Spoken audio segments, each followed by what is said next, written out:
Ladies and gentlemen, welcome to the Iron Ridge Outdoors channel. Today we're going to take a look at two different air rifles. Both these air rifles are in the same class for both break action air rifles, looking at about 1,000 FPS, and they're in that $100 to $150 price range.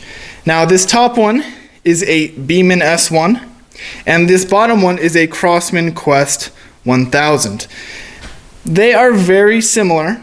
However, I do have a preference, and you do get more with one versus the other. So we're going to talk about the pros and cons of each.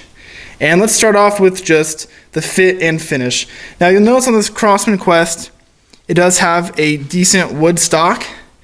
You can see the comb on this isn't quite as raised as the Beeman is. Overall, I would say the Beeman has a better stock. This comb is definitely preference more towards a scope or some sort of optic aid like a red dot, versus the Crossman has more of a traditional Monte Carlo style stock where it's easier to get a nice cheek alignment on the sights because this one raises it so much higher that you kind of got to squish your cheek down in order to get that proper sight alignment.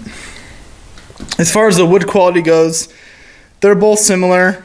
They both have a good feel. This one does feel a little bit better in hand. It's got some nice checkering, which is absent on the Crossman. Moving along, we can look at the triggers. Now the Beeman does have a full plastic trigger, and the Crossman has a metal trigger. And while I prefer metal versus plastic, I will say that the texturing on this plastic trigger and the feel of it is superior to that of the Crossman, where it's got this stamped steel. And you just don't get quite as purchased. It's not as wide, it's a little bit skinnier, and it doesn't have the same feel as this one, which is more of a target style. And I think that's overall a general theme we're going to be looking at, is that the Beeman seems more target oriented, and the Crossman is almost more, I don't want to say combat oriented, but that's kind of what I'm getting. And you'll notice that in the sights. The sights on the Beeman are your row bar, traditional target style sights. The rear is just a simple notch. Your front is a nice blade. They match up nicely. And it's got both elevation and windage adjustables on there.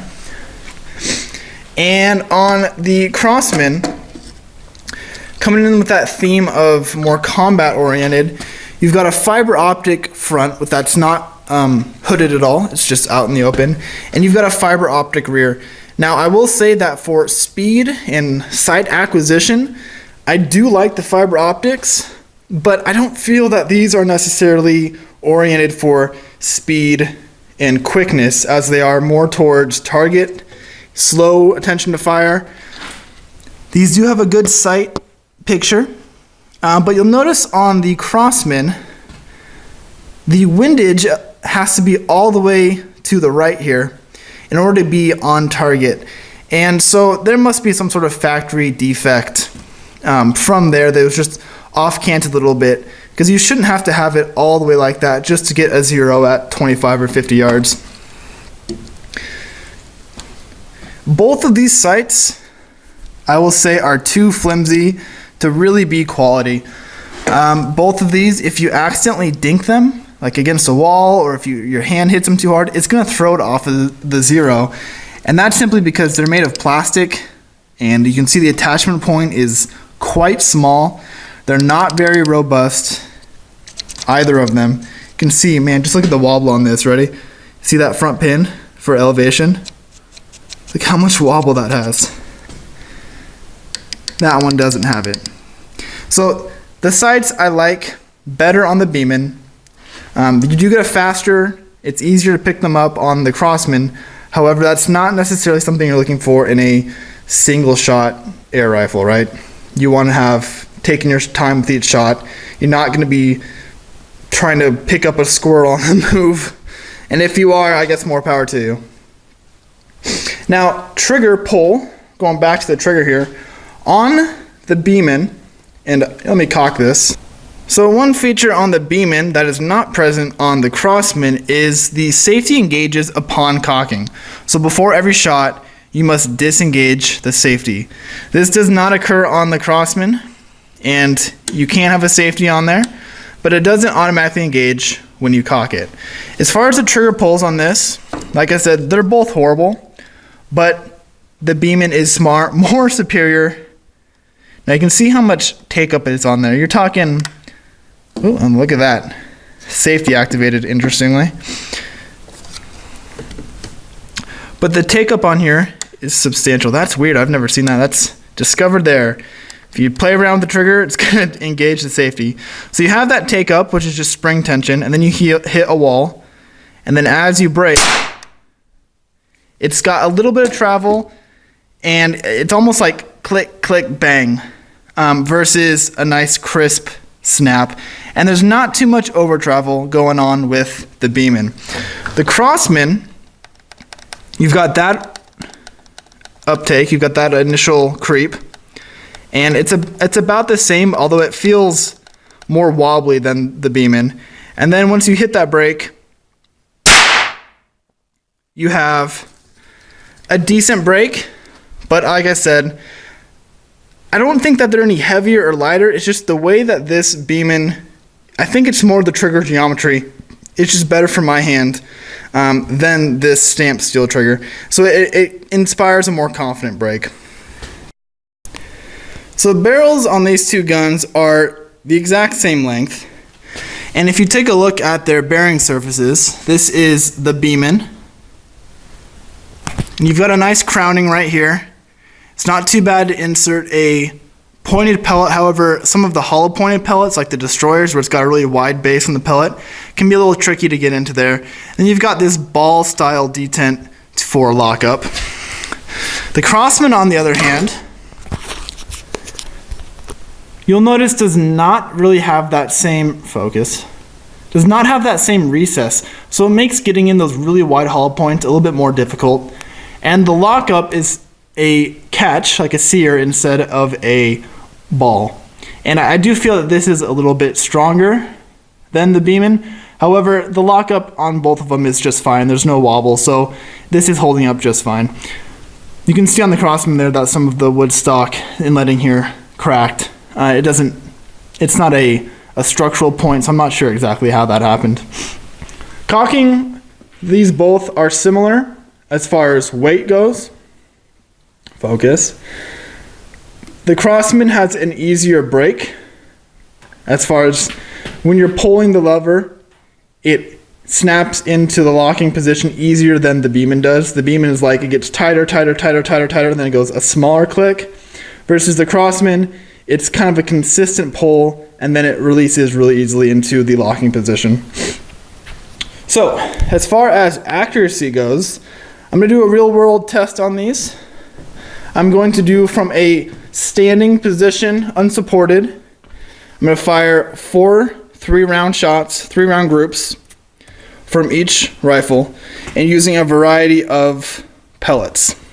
I'm going to do this at about 20 yards outside, and we'll see where the accuracy goes on either one. Now, I haven't actually done this test with these two rifles, so I'm curious to see where they're going to be.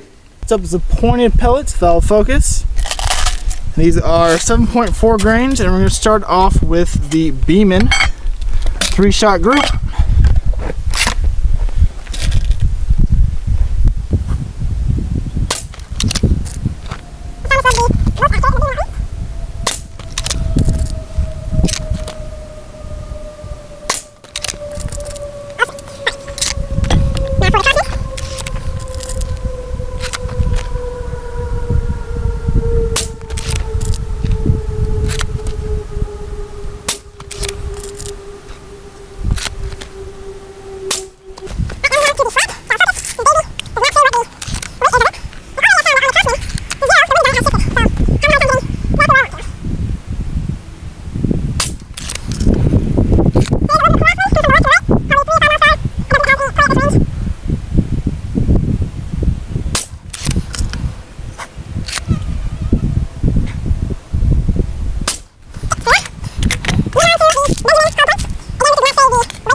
Okay, now for the very last, and I would say the least, these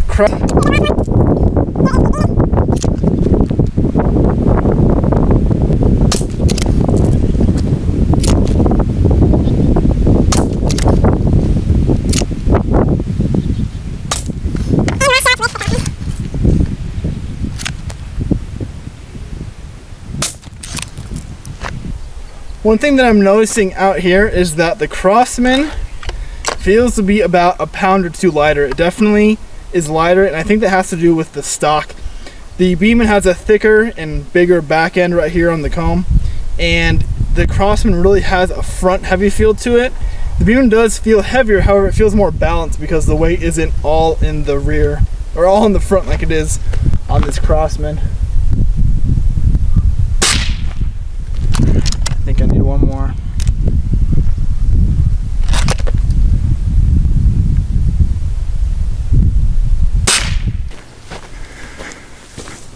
And then here's the last group with the Crossman.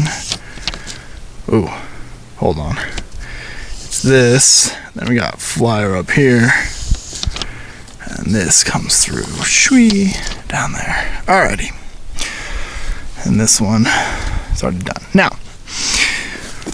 so for the Beeman, the pointed's pretty nice group here. You're talking 1.5 inches maybe. The flat nose, nice group. You are 1/2 inch, 3/4 inch there. Really nice group there. Hollow points, I had a flyer, would have been nice. Had a flyer down here. And then those Destroyer EXs had a decent 1.5 inch group there. Now the Crossman, the sights were just walking all over me. So my very first shot with the pointed group, which is right here, which is not a horrific group, but kind of off of impact here. So then I re-sighted it in and thought I was shooting here, but I must have accidentally shot to there. And so this is the flat nose with the Crossman. And then we're coming in right here with the hollow points, the Beeman hollow points. So 2.5 inch group there. And then the last group with those Destroyer EXs right here, and then I had a flyer up there, which it could have been me, could have been the gun. With these groups, it was probably more likely me than it was the gun. So there is your comparison.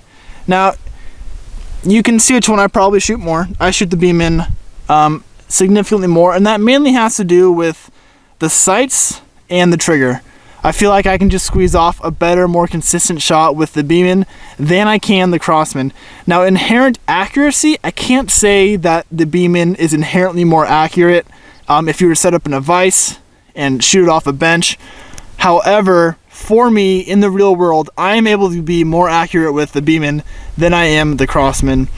And that is due to multiple factors: sights, trigger, balance, stock, all of that. So, if you're looking at them, Beeman, I think for the money, for that 100, 150 bucks, is going to beat out the Crossman. And right here, oh yeah, that's my shooting range. I've got a steel plate at about 50 yards, and then I've got one at 150 yards, and then way back there, I've got one at 350 yards. A lot of fun. Take care, guys.